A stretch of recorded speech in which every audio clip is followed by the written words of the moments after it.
فرقان حمید کی جو آیہ کریمہ آپ حضرات کے سامنے تلاوت کی، اللہ تبارک و تعالی نے ارشاد فرمایا ان عدۃ الشہور عند اللہ 12 شہرا، بے شک مہینوں کی گنتی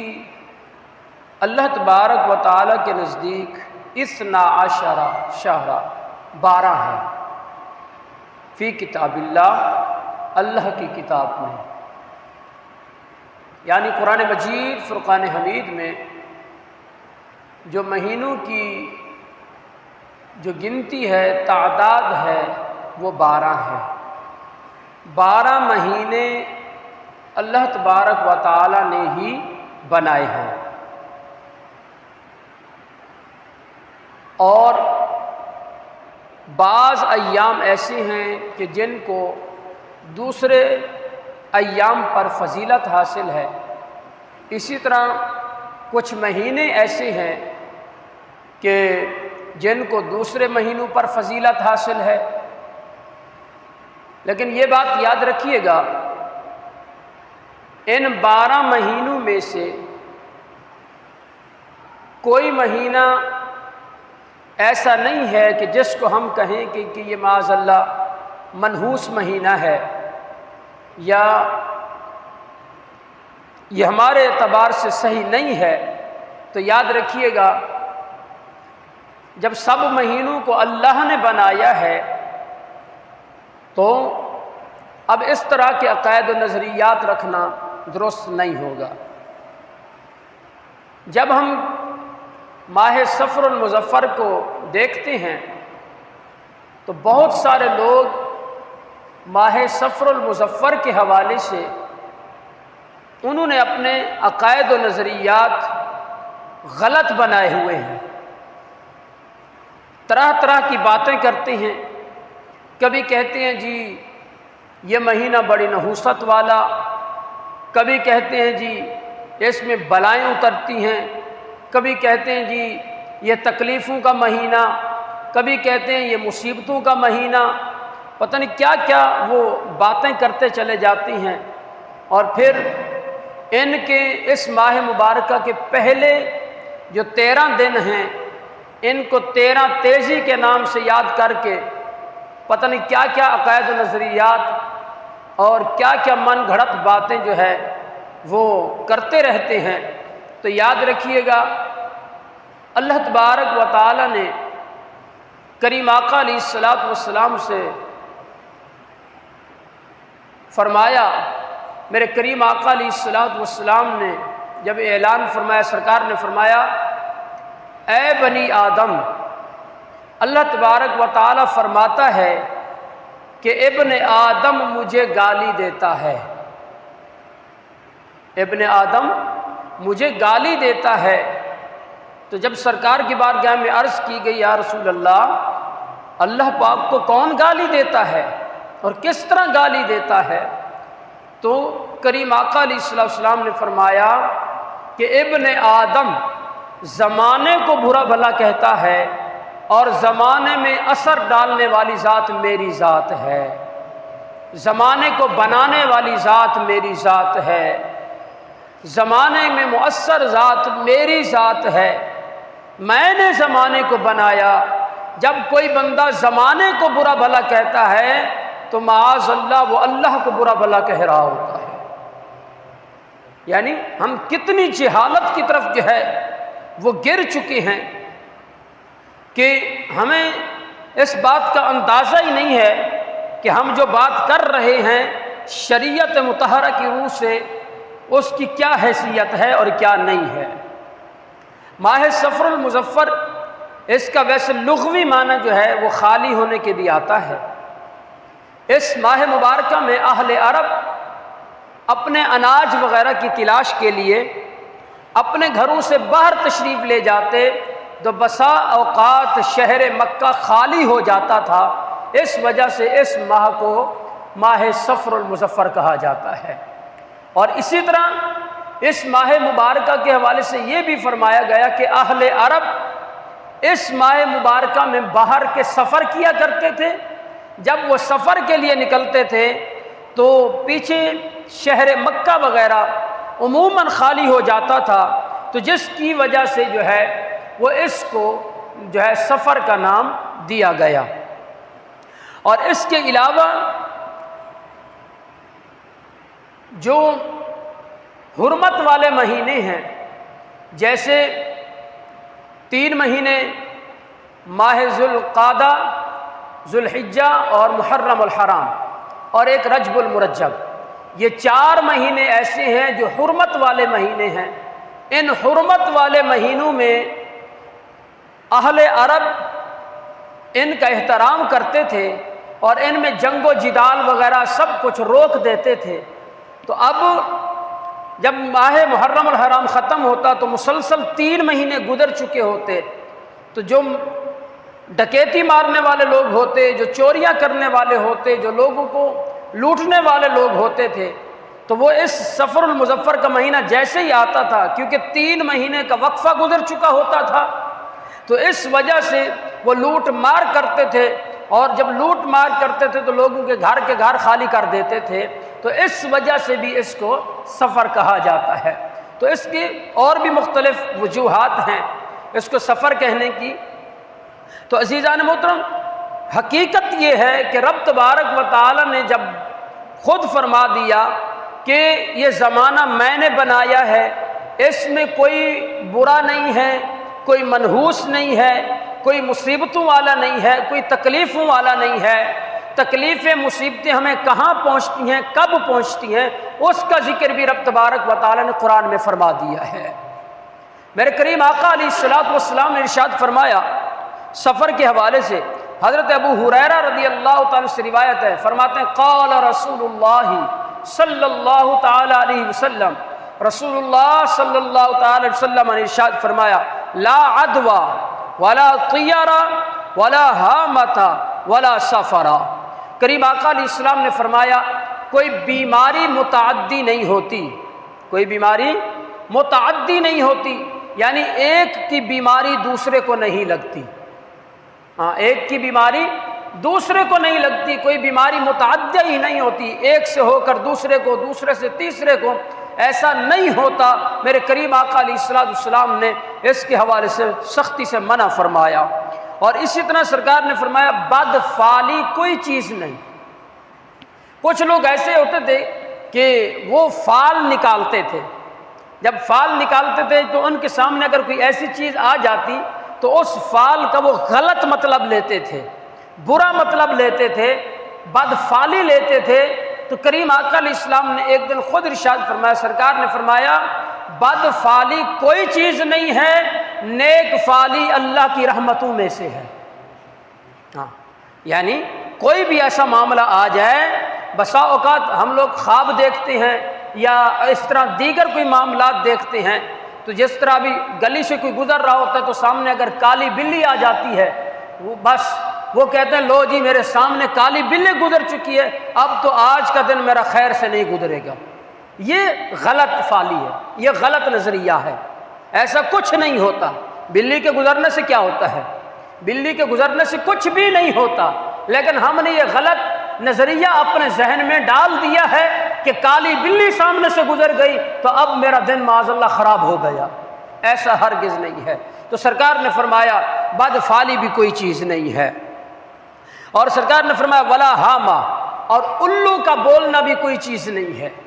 یعنی الو جب بولتا ہے تو اس وقت بھی اہل عرب وغیرہ جو ہے وہ کہتے تھے کہ اب کوئی مصیبت آنے والی ہے، کوئی تکلیف آنے والی ہے۔ جب جو ہے الو بولتا تھا تو فرمایا اس کی بھی کوئی حقیقت نہیں ہے۔ اور سرکار نے فرمایا ولا سفرا، اور سفر کی بھی کوئی حیثیت نہیں ہے۔ یعنی کوئی اگر یہ کہے کہ جی سفر کے مہینے میں برائیاں آتی ہیں، سفر کا مہینہ منحوس ہے، سفر کے مہینے میں مصیبتیں نازل ہوتی ہیں، یہ ہوتا ہے وہ ہوتا ہے، سرکار نے فرمایا لا سفرا، سفر کچھ بھی نہیں ہے۔ جس طرح کہ تم غلط نظریات رکھتے ہو، اور کریم آقا علیہ السلام نے جو ہے حجۃ الوداع کے موقع پر بھی فرما دیا تھا، سرکار نے فرمایا تھا میں دور جاہلیت کی تمام رسم و رواج کو اپنے پاؤں کے نیچے روند کے جا رہا ہوں، تو فرمایا ولا سافرا، ہاں سفر کوئی چیز نہیں ہے، یہ زمانہ جاہلیت کی باتیں ہیں، یہ زمانے جاہلیت کی باتیں ہیں، یہ سفر آ گیا تو بیماریاں، مصیبتیں، تکلیفیں آ گئیں۔ سرکار نے فرمایا ہرگز نہیں ہے، اور یہ فقط جو ہے وہم خیالی ہے، اور یہ دور جاہلیت کی باتیں ہیں، اور دور جاہلیت کی تمام رسم و رواج کو میرے کریم آقا علیہ الصلوۃ والسلام نے ختم کر دیا ہے۔ اور اسی طرح امام ابو الحسن علی بن محمد ماوردی رحمۃ اللہ علیہ آپ فرماتے ہیں اعلم انہ لیس شیء اضر بالرأی ولا افسد للتدبیر من اعتقاد والطیر، فرماتے ہیں جان لو کہ بدشگونی زیادہ فکر کو نقصان پہنچانے والی ہے، اور تدبیر کو بگاڑنے والی کوئی چیز اس سے بڑھ کر نہیں ہے۔ یعنی جب بھی آپ کوئی بدشگونی لیتے ہو، وہ تمہاری تدابیر کو بگاڑ کر رکھ دیتی ہے، وہ تمہیں نقصان میں ڈال کے رکھ دیتی ہے۔ ایک بندہ اب اس کی نارمل زندگی گزر رہی ہے، اب اس کے ذہن میں کسی نے ڈال دیا کہ تیرے سامنے یہ چیز آ گئی ہے، لہذا اب تیرے اوپر بڑی مصیبت آنے والی ہے، اب اس کو ٹینشن میں ڈال دیا۔ جب وہ بندہ ٹینشن میں آیا، وہ ہر بات پر وہ ٹینشن لیتا رہے گا، اور ٹینشن لیتے لیتے وہ بہت بڑے نقصان کی طرف چلا جائے گا،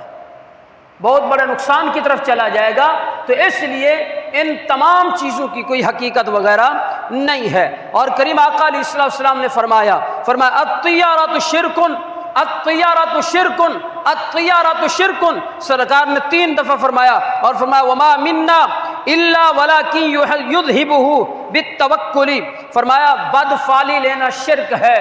بدفعلی لینا شرک ہے، بدفعلی لینا شرک ہے۔ اور پھر ارشاد فرمایا ہم میں سے ہر شخص کو ایسا خیال آتا ہے مگر اللہ تبارک و تعالی جو ہے توکل کے ذریعے سے اس کو مٹا دیتا ہے، توکل کے ذریعے سے، یعنی اس طرح کے جو خواب و خیال اور اس طرح کی جو چیزیں ذہن میں آتی ہیں، یہ تو رب تبارک و تعالیٰ کا کرم ہوتا ہے کہ رب تبارک و تعالیٰ کی ذات پر اگر کوئی بھروسہ کر لیتا ہے تو رب تبارک و تعالیٰ اس طرح کے وہم و خیالات کو دفع کر دیتا ہے۔ اور اسی طرح ماہ صفر المظفر کے حوالے سے اکثر بیشتر یہ لوگ کہتے ہیں جی کریم آقا علیہ الصلوۃ والسلام نے اس ماہ مبارکہ کے آخری بدھ کو جو ہے وہ غسل فرمایا تھا، غسل صحت فرمایا تھا۔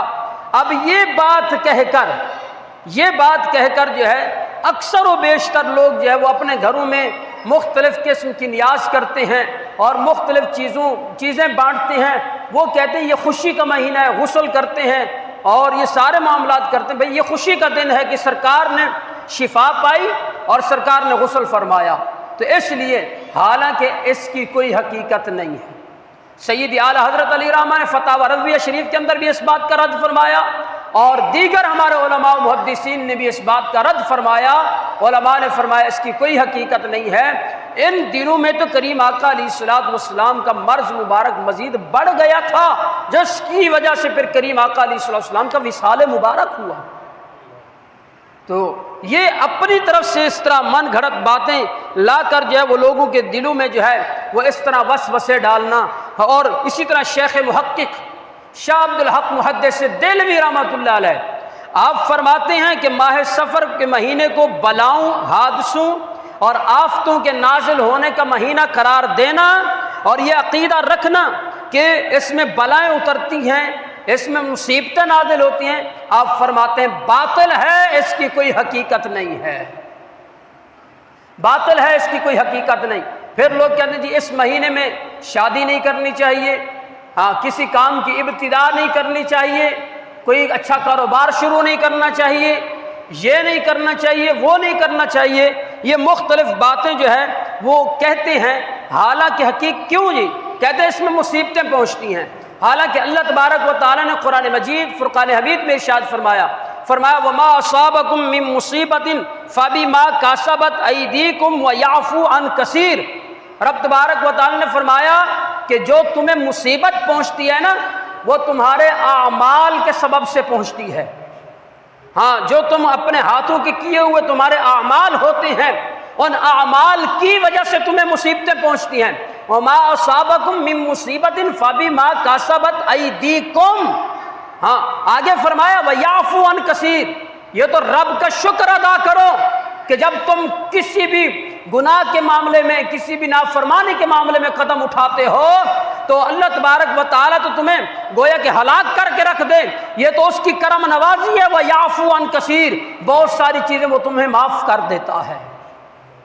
بہت ساری چیزیں تمہیں معاف کر دیتا ہے۔ ہاں، آج کون سا گناہ ہے جو آج ہم نہیں کر رہے؟ کون سا ایسا گناہ ہے جو آج ہم نہیں کر رہے؟ لیکن حقیقت یہی ہے، پھر بھی ہماری زندگی بھی سلامت ہے، ہمارے مال و اسباب بھی سلامت ہیں، ہماری عزتیں بھی سلامت ہیں، سب کچھ سلامت ہے۔ یہ وجہ کیا ہے؟ رب تبارک و تعالیٰ فرماتا ہے وَيَعْفُو عَنْ کثیر۔ ہاں، تم نے تو اپنے آپ کو ہلاکت میں ڈال دیا تھا، تم نے تو نافرمانی کر کے اپنے آپ کو ہلاکت میں ڈال دیا، تم نے تو شراب پی کے اپنے آپ کو ہلاکت میں ڈال دیا،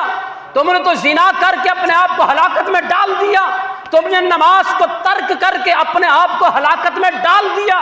تم نے ماں باپ کی نافرمانی کر کے اپنے آپ کو ہلاکت میں ڈال دیا، تم نے اللہ اور اس کے رسول کے حکم کی خلاف ورزی کر کے اپنے آپ کو تم نے نقصان میں ڈال دیا، ہلاکت میں ڈال دیا۔ یہ تو رب کا فضل ہے وَيَعْفُو عَنْ کثیر کہ اس نے تمہیں معاف کر دیا ہے اور تمہیں بہت بڑی آنے والی مصیبت سے بچا لیا ہے۔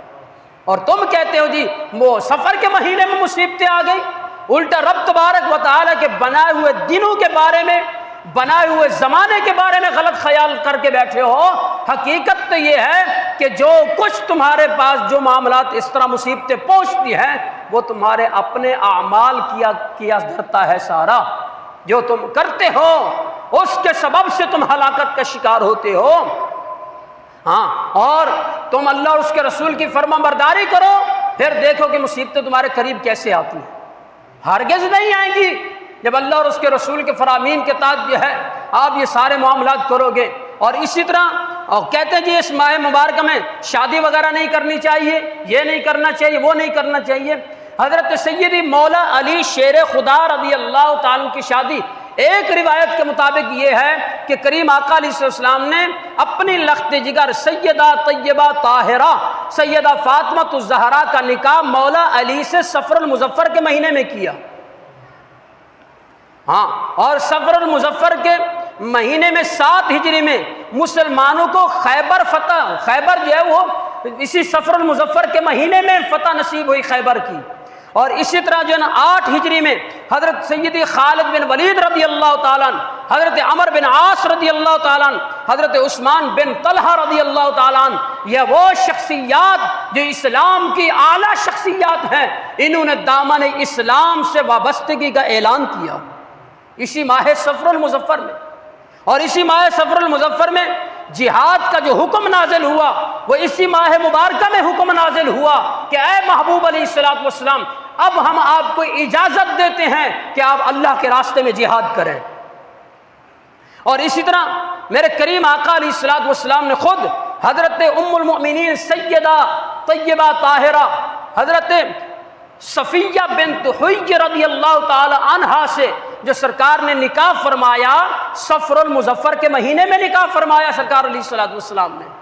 اب دیکھیے سرکار اپنا نکاح بھی ماہ صفر المظفر میں فرما رہے ہیں، اپنی لخت جگر کا نکاح بھی صفر المظفر میں فرما رہے ہیں۔ اگر یہ مصیبتوں آفتوں بلاؤں کا مہینہ ہوتا تو کبھی بھی میرے آقا علیہ الصلوۃ والسلام نہ خود اپنا نکاح فرماتے اور نہ اپنی لخت جگر کا نکاح فرماتے کبھی۔ اور اسی طرح 16 ہجری میں جو مدائن فتح ہوا یہ بھی صفر المظفر کے مہینے میں فتح ہوا۔ حضرت اسامہ بن زید رضی اللہ تعالیٰ عنہ کی سرکردگی میں 27 صفر المظفر کو لشکر اسامہ ترتیب دیا گیا صفر المظفر کے مہینے میں۔ اور اسی طرح 16 ہجری میں ایوان کسریٰ، جس کو اپنی دولت، اپنی شہرت، اپنی طاقت پہ بڑا ناز تھا، صفر المظفر کے مہینے میں حضرت سیدی فاروق اعظم نے ایوان کسریٰ میں زلزلہ برپا کر کے اس کو فتح کر کے اسلام کے پرچم کو بلند فرمایا۔ یہ صفر المظفر کے مہینے میں ہوا۔ اور اسی طرح 711 ہجری میں اسود انسی جو کہ رسول اللہ صلی اللہ علیہ وسلم کا گستاخ تھا، اس کو جو واصل جہنم کیا گیا، حضرت فیروز دہلوی رضی اللہ عنہ نے جو اس کو واصل جہنم کیا وہ بھی صفر المظفر کے مہینے میں کیا۔ سفر المظفر کے مہینے میں کیا، یعنی اسلام کے دامن میں اتنی بڑی وسعت ہے اور اتنا اہم فرائض جو ہے وہ اس ماہ مبارکہ میں سر انجام دیے جا رہے ہیں، اور آج ہم ذہن میں بٹھا کے بیٹھے ہیں جی سفر المظفر کا مہینہ منحوس ہو گیا، ایسا ہرگز نہیں ہے۔ تو حضرت اسود، حضرت جو ہے کیا نام ہے، حضرت فیروز دہلوی رضی اللہ تعالیٰ نے اسود انسی کو واصل جہنم کر کے یہ بتا دیا کہ اسلام کے پرچم کو کس طرح بلند و بالا کیا جاتا ہے۔ تو عزیزان محترم، جہاں کہیں بھی اگر گستاخ رسول سر اٹھاتا ہے تو اسلام کے ماننے والے اس کا سر قلم کر کے رکھ دیتے ہیں، اور یہی درس جو ہے اگر آپ بدر کے مقام سے دیکھیں، اسلام کا پہلا مارکہ بدر ہے، بدر سے لے کر آج کی تاریخ تک جتنے بھی معرکے اس طرح وجود میں آئے تو یاد رکھیے گا جہاں جہاں اگر گستاخ رسول نے سر اٹھایا ہے، اللہ تبارک و تعالی نے اس کے مقابلے میں اسلام کے ماننے والے کو، رسول اللہ صلی اللہ علیہ وسلم کے سچے غلام کو میدان میں اتار کر ان گستاخوں کو واصل جہنم کرا کے اور اس اسلام کی عزت میں وہ اضافہ کیا جس کا اعلان سیدی فاروق اعظم نے کیا تھا، اللہم اعز الاسلام، کہ کریم آقا علیہ السلام نے دعا بھی مانگی تھی فاروق اعظم کے بارے میں۔ اور پھر جس وقت فاروق اعظم رضی اللہ عنہ کے دور خلافت میں دو بچوں کا معاملہ آیا اور اس پادری کا معاملہ آیا، تو اس وقت جو بچوں نے اس پادری کو مار دیا۔ جب فاروق اعظم کی عدالت میں کیس آتا ہے تو فاروق اعظم نے یہ نہیں فرمایا کہ ان بچوں نے غلط کیا ہے گستاخ کو مار کے، نہیں، فاروق اعظم نے فرمایا ان بچوں نے اس گستاخ کو مارا ہے، اسلام کو عزت بخشی ہے، اسلام کو عزت بخشی ہے۔ تو عزیزان محترم، اور یہی دستور چلتے چلتے جہاں تک اگر آج کی تاریخ میں بھی ہم دیکھیں، پاکستان کی اگر سرزمین پہ اگر ہم دیکھتے ہیں تو آپ کو پتہ ہے کہ سوشل میڈیا کے ذریعے سے جو گستاخان رسول جو ہے نا وہ اپنے طور پر گستاخیاں کر رہے ہیں اور مواد پھیلایا جا رہا ہے، گستاخیوں کا بازار گرم کیا جا رہا ہے، کبھی اللہ کی شان میں گستاخی، کبھی قرآن کی توہین، کبھی رسول اللہ کی توہین، کبھی صحابہ کی توہین، کبھی اہل بیت کی توہین، کبھی کسی جو ہے نا قرآن مجید، فرقان حمید یا کسی بھی شاعر اسلام کی توہین کی جا رہی ہے۔ اس معاملے میں کم و بیش جو ہے وہ 400 گستاخان رسول سے بھی زیادہ جو ہے وہ آج جیلوں میں موجود پڑے ہوئے ہیں۔ لیکن ایک ابھی جج آیا کچھ 2-4 دن پہلے، وہ عدالت کی کرسی میں بیٹھ کر وہ منحوس کہنے لگا جی میں اس کی وہ تھوڑی سی ویریفیکیشن کروں گا، دیکھوں گا کہ آیا کہ انہوں نے گستاخی کی ہے نہ کی، اگر میں اس کی تھوڑی سی وضاحت دیکھوں گا، ان سے پوچھوں گا کہ تمہارا مقصد کیا ہے، تم نے ایسا کیوں کیا۔ یعنی وہ ریلیف دینے کے چکر میں لگا ہوا تھا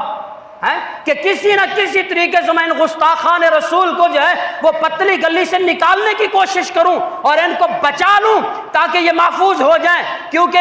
وہ یقیناً ہم کہہ سکتے ہیں کہ وہ یہود و نصارہ کے ڈالروں پہ پلنے والا تھا، اس لیے وہ گستاخان رسول کی حمایت میں بول رہا تھا۔ لیکن ادھر سے عاشقان رسول پھر میدان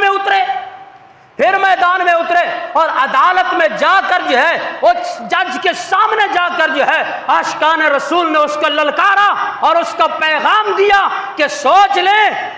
اگر غازی علم الدین قبر میں چلا گیا ہے تو اس کا چھرا آج بھی باہر ہے، اگر ملک ممتاز حسین قادری قبر میں چلا گیا ہے تو آج اس کی کلاشن کوف باہر ہے، اور اسی طرح جو بھی غازیان اسلام چلے گئے ہیں وہ خود تو چلے گئے لیکن وہ اپنا اسلحہ بار چھوڑ کے گئے ہیں، اگر تو نے ریلیف دینے کی کوشش کی تو پھر دیکھ لینا کہ تیرے ساتھ بھی کیا حشر ہوگا اور ان گستاخوں کے ساتھ بھی کیا حشر ہوگا۔ تو اللہ کا فضل ایسا ہوا، اللہ پاک نے ان عاشقان رسول کو فتح عطا فرمائی، اور کل کی تاریخ میں 2 جج اور بیٹھے، انہوں نے کہا ہم اس جج کے فیصلے کو کل عدم قرار دیتے ہیں۔